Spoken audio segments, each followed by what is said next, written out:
Hello bachcho, let's see this question. The question says that integrate the functions 5x upon x plus 1 upon x square plus 9. देखिए हमें दिया हुआ है 5x upon x plus 1 x square plus 9. सबसे पहले हम इसके partial fractions कर लेते हैं क्योंकि एक प्रॉपर फ्रैक्शन है. तो पार्शियल फ्रैक्शंस कैसे करेंगे? a upon x plus 1 plus bx plus c upon x square plus 9. सबसे पहले हम इसको लेफ्ट हैंड साइड के डिनोमिनेटर से मल्टीप्लाई कर देते हैं. तो इधर 5x बचेगा और इधर बचेगा a into x plus one से एक्स प्लस वन कैंसिल हो जाएगा तो बचेगा x square plus 9 plus b x plus c into क्या बचेगा एक्स प्लस वन, क्योंकि एक्स स्क्वायर प्लस 9 तो कैंसिल हो जाएगा. अब हम इसमें सबसे पहले पुट कर लेते हैं x इज इक्वल्स टू -1. अगर हम -1 पुट करते हैं तो इधर -5 बचेगा, इधर बचेगा a इंटू -1 का स्क्वायर इज 1 प्लस 9 इज 10 और इसका bx प्लस c का कोफिशिएंट 0 हो जाएगा तो ये ओवर 0. a की वैल्यू आ जाएगी -1/2. a कितना आ गया हमारा -1/2. अब हम क्या करते हैं x को 0 पुट कर देते हैं. जैसे ही आप 0 पुट करोगे तो इधर क्या आएगा 0, इधर क्या बनेगा 9a, इधर बनेगा plus c into 1 that is c. तो a की वैल्यू -1/2 पुट करेंगे तो c -9/2 इक्वल्स टू 0 आएगा. c की वैल्यू कितनी आ जाएगी 9/2. तो ये आ गया हमारा c की वैल्यू. अब हम क्या करते हैं x की वैल्यू 1 पुट कर देते हैं. Now put x equals to 1 तो इधर बन जाएगा 5, इधर बन जाएगा a into 10 plus b plus c into 2. तो यहां से क्या बनेगा 5 इज इक्वल्स टू a की वैल्यू -1/2 पुट करेंगे तो -1/2 इंटू 10 इज -5. b की वैल्यू हमें पता नहीं है तो 2b प्लस 2c. 2c की वैल्यू कितनी हो जाएगी 9, क्योंकि c की वैल्यू 9/2 है तो 2c की वैल्यू 9 हो जाएगी. तो यहाँ से कितना बनेगा 2b इज इक्वल्स टू, देखिए 5 -5 जब इधर आएगा तो 5 प्लस 5 10, 10 माइनस 9 इज 1.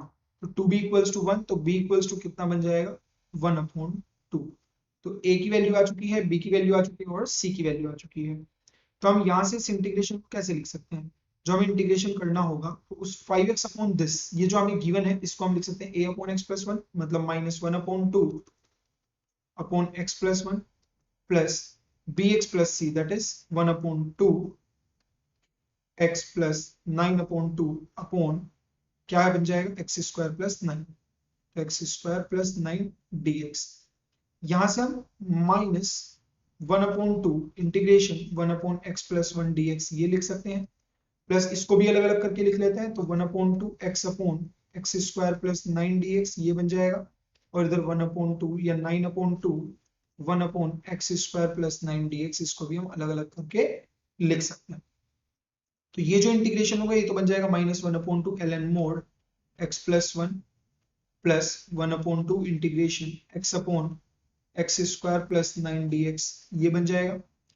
प्लस 9/2 इसको हम कैसे लिख सकते हैं 1/x square plus 3 square dx. ऐसा लिखा जा सकता है. पहले हम इसको मान लेते हैं लेट्स से I1. तो पहले एक बार I1 कैलकुलेट कर लेते हैं. I1 क्या होगा हमारे पास 1/2 integration x upon x square plus 9 dx. हम मान लेते हैं कि एक्स स्क्वायर प्लस 9 जो है लेट्स से t है तो 2x dx जो होगा वो dt के इक्वल हो जाएगा. दोनों तरफ डिफरेंशिएट कर दिया तो इसलिए ये बन जाएगा. तो यहाँ से x dx कितना आ जाएगा 1/2 dt. तो I1 को हम क्या लिख सकते हैं 1/2 तो ऑलरेडी है, x dx की जगह क्या आ गया 1/2 dt. तो दिस इज dt. तो यहाँ से बन जाएगा 1/2 इंटीग्रेशन dt अपॉन डिनोमिनेटर में जो भी लिखा हुआ है एक्स स्क्वायर प्लस 9 उसको हमने t मान ही लिया है तो ये बन जाएगा यहाँ से t. तो ये बनेगा 1/4 ln mode t plus c.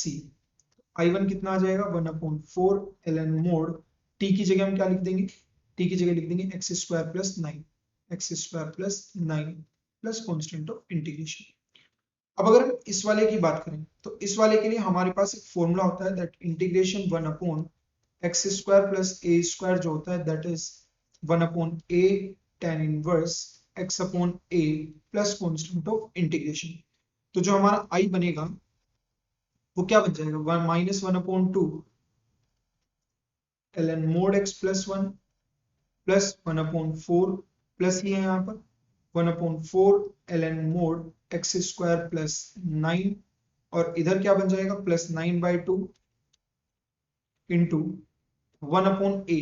a की जगह क्या आएगा 3 तो 1/3 into tan inverse x upon a की जगह 3 plus constant of integration.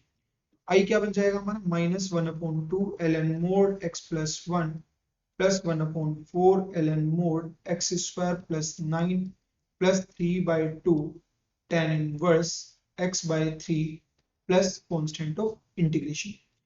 So the final answer is minus 1/2 ln mod x plus 1 plus 1/4 ln mod x square plus 9 plus 3/2 tan inverse x by 3 plus constant of integration. So this is the explanation to this question. I hope you understood the explanation. Thank you.